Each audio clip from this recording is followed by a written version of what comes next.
19 তারিখে মহিলা থানা আগরতলা পশ্চিম মহিলা থানাতে একটি অভিযোগ হয় যে একটি নাবালিকা ধর্ষণ হয়েছে।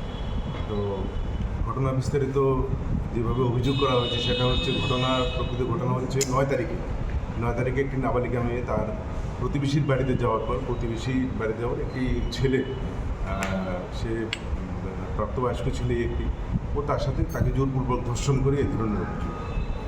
তো পরবর্তী সময় মেয়েটিকে ভয়ভীতি দেখানোর ফলে মেয়েটি সমস্ত ঘটনা চেপে যায় এবং সে তার মা বাবাকে বলে না, কিন্তু একের পর এক দিন যত অতিক্রান্ত হচ্ছে সে বিভিন্ন ধরনের শারীরিক সমস্যা বোধ করতে থাকে, ফিল করতে থাকে।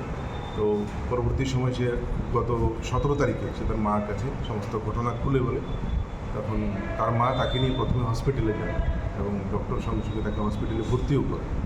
তো পরে চিকিৎসা করার একদিন পরে সমস্ত ঘটনা আরও বেশি বিস্তারিতভাবে প্রকাশ পায় যে তার সাথে ধর্ষণের ঘটনাই সংঘটিত হয়েছে। এবং ওনারা গত 19 তারিখে আমাদের কাছে একটি লিখিত অভিযোগ করে, যে লিখিত অভিযোগের ভিত্তিতে আমরা একটি সুনির্দিষ্ট কেস নিই এবং গতকালকে এই ঘটনার যে আসামি বা দোষী বলে অভিযোগ করা হয়েছে তাকে আমরা গ্রেফতার করি এবং আজকে আমরা তাকে কোর্টে প্রেরণ করা।